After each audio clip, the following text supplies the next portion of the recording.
ഏകനായ അള്ളാഹുവിനെ ആരാധിക്കാൻ വേണ്ടി ലോകത്ത് ആദ്യമായി പടക്കപ്പെട്ട ഭവനം പരിശുദ്ധ കഅബയുടെ ഓരോ ഭാഗങ്ങളും ഏറെ അത്ഭുതവും അതിലേറെ മനോഹരവുമാണ്. പരിശുദ്ധ കഅബയുടെ ഓരോ ഭാഗങ്ങൾക്കും പ്രത്യേകം മഹത്വങ്ങളും പ്രാധാന്യവുമുണ്ട്. ഹജ്ജും ഉംറയും ആഗ്രഹിച്ച് പരിശുദ്ധമായ മക്കയിലേക്ക് പോകുന്ന ആളുകൾക്ക് കഅബ കാണാൻ സാധിക്കുമെങ്കിലും കഅബയുടെ ഉൾഭാഗം കാണുക എന്നുള്ളത് ഏറെ അപൂർവമായ കാര്യമാണ്.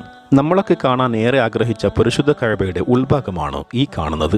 കഅബയുടെ ഉൾഭാഗത്തുള്ള തറ വെള്ള മാർബിൾ പാകിയതാണ്. പരിശുദ്ധ കഅബയുടെ മേൽക്കൂരയെ താങ്ങി നിർത്തുന്ന 44 സെന്റിമീറ്റർ ചുറ്റളവുള്ള മരത്തിന്റെ 3 തൂണുകളാണ് കഅബക്കകത്തുള്ളത്. കഅബയുടെ മുകളിലേക്ക് കയറാനുള്ള കോണി, അതിലേക്കുള്ള ബാബ് തൗബ, സാമഗ്രികൾ സൂക്ഷിച്ചു വെക്കുന്ന പെട്ടി എന്നിവയും കഅബക്കകത്ത് കാണാൻ സാധിക്കും.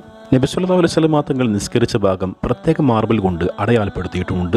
അകത്തേക്ക് പ്രകാശം കിട്ടാൻ മാത്രം മുകൾ ഭാഗത്ത് പളുങ്ക് അടപ്പും സ്ഥാപിച്ചിട്ടുണ്ട്. ആവശ്യമായ സമയങ്ങളിൽ മാത്രമേ അത് തുറക്കുകയുമുള്ളൂ. അല്ലാഹു തആല പരിശുദ്ധമായ കഅബ കാണാനും ഹജ്ജ് ഉംറ നിർവഹിക്കാനും ഭാഗ്യം നൽകട്ടെ.